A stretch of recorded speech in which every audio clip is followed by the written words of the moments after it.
Bonjour watcher, this is Johnny Banger 45. Welcome back to the Pro Grisaia.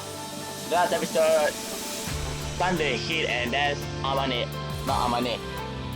Yumiko-Chan is scared. Yeah, Yumiko-Chan is scared. Now we have some flashback of Yumiko's past with her family. Let's watch, shall we? どんな挨拶をしたらお父さん返事してくれるのかな。 It's just me or the words just suddenly become blue. I stood in front of my mirror, practicing many different facials, especially as taking over forward with no どん solution. な顔をしたらお父さんは帰ってきてくれるのかな。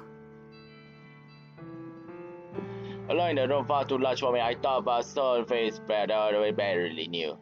How could I catch his attention? How could I make it realize I was even お there? はようございます。おはようございます。おはようございます。違うのかな。どうなのかな。おはようございます。おはようございます。おはようございます。 Yumiko, can you shut up? Later, Mom, Misako came. We did not say a conversation another bored little wage. My mother's marriage had seen a blast for the cow when she gave birth to me. It quickly became an uncomfortable topic. A blessing for the Kawamata family. Her joy has been given birth to an area of inherited. Her joy has been given to birth to an inherited HP. Instead, she has a producer daughter and the best of potential tools for political marriage. No one was to blame for that, but it was still a deep disappointment to those around her. I think the husband expected a male one, because to inherit the East Beach Empire. My father had three knew one very kindly at first, but after I came into the world and he learned that my mother was too physically frail to endure many pregnancies, he became notably brutish and distant. That transformation must have hurt my mother deeply. After she grew gradually weaker in her body and spirit, until finally she could no longer manage to take care of her father's personal needs. My mother returned to her parents when I was 6 years old. She has endured as best as she could, despite not to leave a bad impression on my father's family. But my mother was fundamentally a sheltered and fragile woman. Putting aside her physical condition, her mind has been worn down to the point where she could simply no longer cook. I saw one house summer midsummer that she gathered our luggage, took my hands and left at the Sakaki house. ああ、おかえり。Tadema. おかえりなさい。 It was a joyous homecoming for anyone involved. After an exchange of indescribable and uncomfortable greetings, they began an equally awkward conversation. 美佐子、体の具合は。大丈夫です。何もありません。それならしっかり直して道明さんのためにも早く戻ってあげないとね。はい。 It was obvious that he realized that my mother could possibly go back anytime sooner. Still, my pragmatic grandparents wanted their daughters back with the second family before the wound separation grew too deep. My mother may have wanted to return herself, even knowing that she no longer capable of enduring that life. There was a slight edge of frustration in her voice as she vaguely affirmed my grandparents' お words. 母さん。 They left me out of the conversation so completely I began to feel invisible. In the end, I couldn't help much but call out. Then I spoke my mother teacher around my eyes, I only realized that she is pulling me along her side. And she been trying to forget an unprecedented behavior their eyes from me. 由美子、おじいちゃんとおばあちゃんにご挨拶なさい。 Still not looking in my direction, my mother muttered those words お quietly. じいちゃん、おばあちゃん、こんにちは。 I tried out the greetings I had practiced for that on my grandparents. ああ、こんにちは。Why you guys treat her like that? こんにちは。 Their response was stiff and awkward. They didn't so much smile at me. It had already been decided that my mother would be hospitalized. Originally, the doctors had recommended admit her to a psychiatric ward, but return home under the cloud of the separation would no doubt become the subject of gossip in the area. Who knew what would people say or mental illness on top of it all? Instead, Mom returned home under the superficial cover of poor hair and entered a general hospital. My grandparents had been busy enough with their struggling business. Now they had new burdens on their hands, and they made no attempt to hide their exhaustion. The complaining begins on the very first day. かわいそうに。生まれたのが女の子じゃなかったら、美佐子もこんな。おい、やめないか。だってあなただっておっしゃってたじゃありませんか。せっかくの機会だったのに台無しになってしまったって。それはそう。だから女の子だって分かった時にお医者様に強く言ってでもやり直しをすればよかったのですよ。美佐子の体が持たないことはお前も分かっていたじゃないか。でも During the years I spent living my mother's family, my grandparents never showed me anything like affection. In retrospect, I was an unwanted burden, a symbol of failure. I suppose they hardly had any reason to welcome me, but even so, it was a form of cruelty. 美佐子も入院するし、由美子を学校に通わせないといけないし、どうしたらいいんだか。榊の家からは生活費も出ているのだから、それでいいじゃないか。よくありませんわよ。会社の方が当座の資金にも苦しい状況なのに、あなたどうしてそんなにのんきなことを言っていられるんですか。おい、そんな言い方はないだろう。The two of them ceased to quarrel virtually every minute of every day right now until I left the house. They were considerate enough not to behave this way around my mother, but their unwanted grandchild was a different story. Raw emotions flew back and forth as if I wasn't even there. お犬さん、可愛かったな。When I was inside the house, I couldn't help hearing unpleasant conversation. It was a small mercy that we had one of the spacious gardens so typical in the country towns. I always slip out there when I saw my grandparents talking with serious expression on their face. I passed the time scratching on the ground with trees and branches. Those scribbles in the dirt became an escape, a portal to a vague farewell world. いつお家に帰るのかな。Recalling what I seen through the window that day, I removed the point of my tree branches through the soil. Recalling my few happy memories, I drew them out one by one, over and over, hoping to make them even slightly more vivid in my mind. My drawings improved quickly in pursuit of a clear, unmistaken instinct for reality.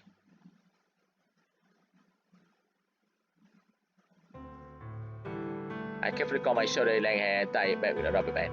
I hadn't particularly been trying to grow it out, but once I understood that haircuts cost money, I simply allowed things to take their own course.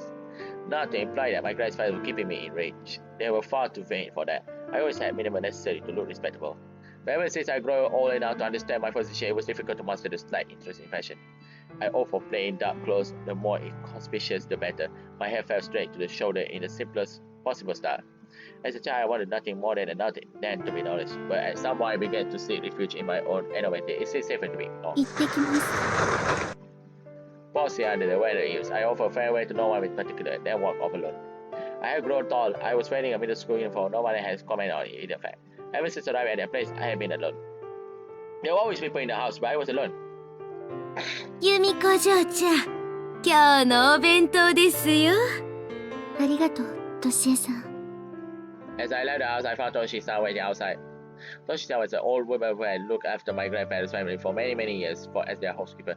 Even when the business fell on hard time and could stay no longer afford the expenses, she stayed in the house next door, taking care of us without any compensation. I was an employee, but she always called me Miss in a kindly tone. She was the only person in my life who showed me real affection. 制服、なんだか恥ずかしいな。何を言いますか。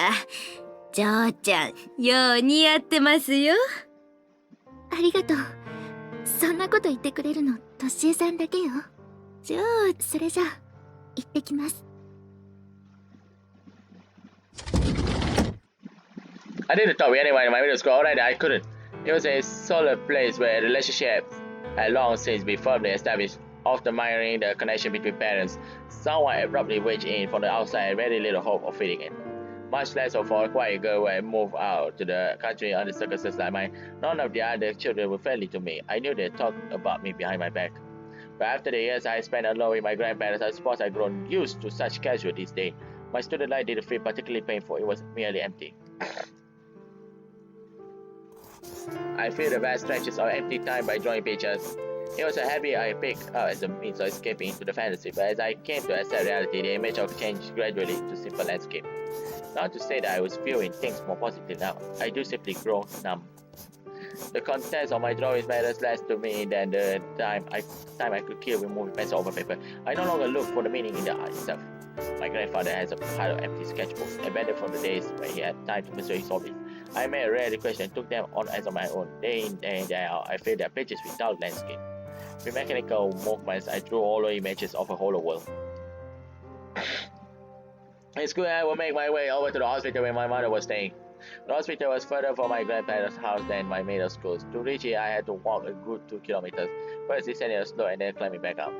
I didn't have a bicycle, and asking for bus fare would be unpleasant, so I always traveled by on foot. Of course, it wasn't pleasant, but I developed an obstacle stick in my own right. That height has become part of my daily あら、 routine. 榊さん。こんにちは。 A few nurses called out to me as I walked out to the family hallway. こんにちは。今日はお母さん、朝から具合もいいみたいよ。ご飯もちゃんと食べて。そうですか。こうやって榊さんが毎日お見舞いに来てくれるからね。きっと。そんなことは。Equio vacated with a weak smile. I nodded to the nurse and walked away. My mother's condition was always seesaw from the improvement to sit back. It wasn't the sort of disease that could be cured with some wonder drug, and in mother's case, the doctors didn't entirely understand the cause of her illness, or even the reason she wasn't healing. There was no clear path to a complete recovery. By that point, I understood that my sister had a great deal to do with her sickness. My visit could possibly have been helping her. It was probably just the opposite. I walked rapidly towards room 301 in the A ward. There was part of me that thought those visits were all pointless, but without them, I would have lost the only thing I had left, my origins. Even as I isolated myself behind it, its coffee shop appearance is that one place I desperately sought some kind of connection. お母さん。 My mother had been giving a private room. The hospital administrator was at all the questions of my grandfather, so I had arranged at a considerable discount. Also, I got CP neighbors belief. It was a pure white room, not GNT room or the plain medical bed. My mother passed her days lying there, but there was no medical reason she could go up, but she never tries. あ、由美子。今日も来てくれたのね。My mother greeted me with the most convincing smile she could force onto her face, but her face didn't turn towards me. 今日は具合がいいって、さっき看護師さんが。Sitting on a folding chair, as I began to speak, and my physician has asked me to fill the visit with conversation. Even the silliest little thing would do. Just keep talking to her, please. ご飯もちゃんと食べられてよかったね。そう。それでね。What happened to the dialogue? それでね。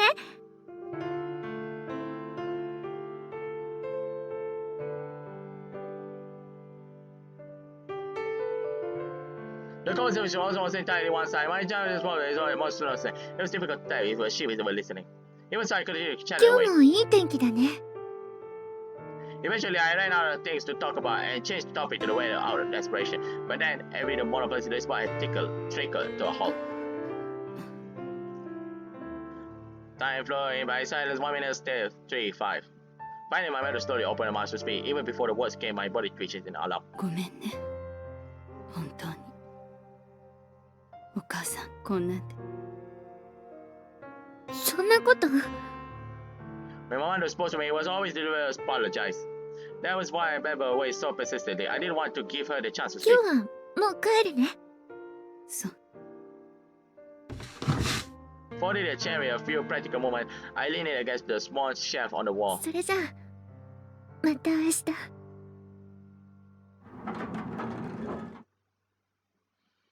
I came to this place in search of connection, and every day I went home with nothing but disappointment. To be honest, those visits were painful for me. Sometimes I thought about how much nicer it would be just to stop coming entirely. But without my fake connection to my mother, I would be adrift in the sea of nothingness. I had no choice but to hold stubbornly to that single lifetime. I was under any delusion that my conversation with Mom was doing her any good. In fact, the physician had begun to indirectly allude us otherwise. Something along the white line of, "You don't have to come every single day, dear." But I was afraid. What if my mother did recover? If I abandoned her now, she might not take me with her when she returned to our old home. I didn't have many pleasant memory of that place, but at least there I was something other than an object of scorn. At least there I had something like an identity, and I couldn't return unless my mother took me with her. I hated myself for those selfish thoughts, but I didn't stop visiting. Pushing every tie that had brought us there was out of my mind. I clutched stubbornly to the childish hope of happy ending waiting around the next corner. But The first year of my middle school life flowed aimlessly. The only thing I had gained in that time was a bit of textbook knowledge. Apart from that, I hadn't learned a thing. I'm fairly sure my grades were good. I didn't want to give anyone the chance to criticize me on that front. Becoming a difficult child would be too risky. My place in the world was 10 years later now as it was. Thinking back on it now, I might have been happier just running away but having to spend my life entirely shut inside a box. The idea of trying to escape didn't even occur to me. Just as 1 year ago, I said goodbye to no one in the particular level of the house again. Nothing had changed. The scenery was the same. My life was the same. Everything in the country town was static. 奥様と旦那様を恨まないでやってくださいな。元はとてもお優しい方だったんですよ。That morning when Toshi-san handed me my lunch bar, I found myself grumble a few rare complaints about my situation. The targets were mainly my grandparents. We've been living together for many years now, and still they only spoke to me when it was absolutely necessary. Even the moment I spent in the house made me feel like I was slowly suffocating. だけど、おじいちゃんもおばあちゃんも、まるで私がいないかのような態度を取るんだもの。貧すれば心も鈍する。今は由美子嬢ちゃんに構って差し上げられる余裕がないんですよ。家業の具合がようなればそれも変わってくると思いますからの。そうなのかしら。由美子嬢ちゃんはこんなにいい子なんですから、いつかきっとちゃんと見てくださいますよ。そうなんだなんて、としえさんにはいつもお世話になりっぱなしで。嬢ちゃん。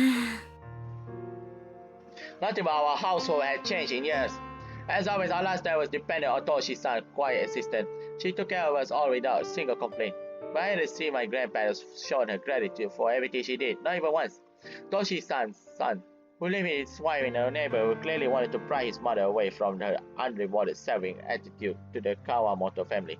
I do overheard them having a heated fight on the topic. Our lives was the same as it always has been. But beneath the surface, it was slowly coming apart at the seams. としえさん、もう来てくれなくなるのかな。One day I was making my way along the sloping road I had once walked into my mother, bombarded by the crosses of cicadas. The area around my grandparents' home was a distinguished strict regulations on the height and variety of buildings, so the city hasn't changed much in the years since my mother entered the hospital. It was picturesque in a way that seems to appear to rich people, many city dwellers at their second house nearby. But I could never come to enjoy the scenery. It left me cold. The thing that mattered to me changed for the worse, but the thing I hated, the thing that left me cold, never seemed to go away. Driven by frustrating, instinctive feelings of powerlessness, I began to walk past. But with a flash of surprise, my leg suddenly came to a halt. やあ、おはよう由美子ちゃん。Reporter? 学校に行くところ？歩きながらでいいからさ、ちょっとおじさんの話に付き合ってもらえないかな。No thanks. And then one day, my legs began to move once more faster than before. They did almost like a ranch walker. I hurried down the road. お父さんがね、最近またちょっとおじさんの耳に入ってくるようなことをやっててね、それで騒ぎになっているんだよ。二宮さんって由美子ちゃんの知り合いにいなかった？ちょうどお母さんと同じぐらいの年の女の人なんだけど、もし知ってたら何でもいいんだ、おじさんに教えてくれないかな。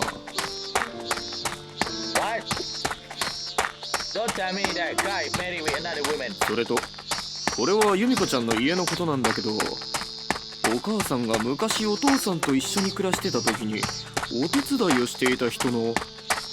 黙れ。おじさん。お、なんだい由美子ちゃん。前にも言いました。私何も言いません。質問にも答えません。だからこうやってまとわりつくのをやめてください。いや、だからだね由美子ちゃん。名前で慣れ慣れしく呼ぶのもやめてください。失礼します。やれやれ。父親譲りだな、ありゃ。There was one significant change in my state of life. A reporter from the gossip magazine who just seemed to be digging for information on my father was making a habit of loitering around me. I had first met him during the winter of my first year in junior high.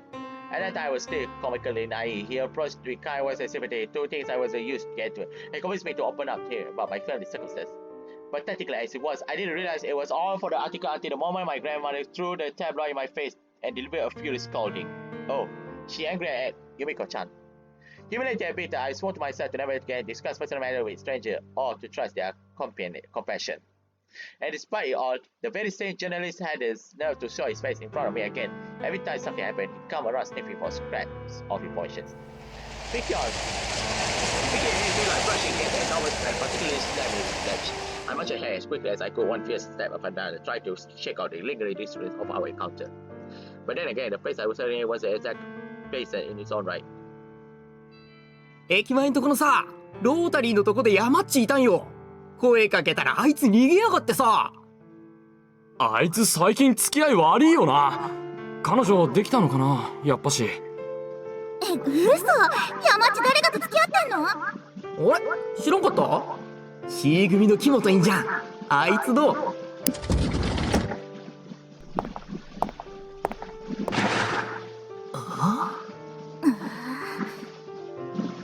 It would have been much easier if they simply treated me like I didn't exist.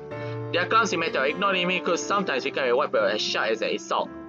I was well past to the point of letting each other every side weight on my mind, but it still was an exact pleasant feeling. And I appreciate it, my friend. I know it's long already. Thank you for watching my video. I don't know how much long it is. My video is just for fun. Don't take up, brothers and sisters. Brothers and sisters. セーブするわ。 Magic word time. I don't say famosa.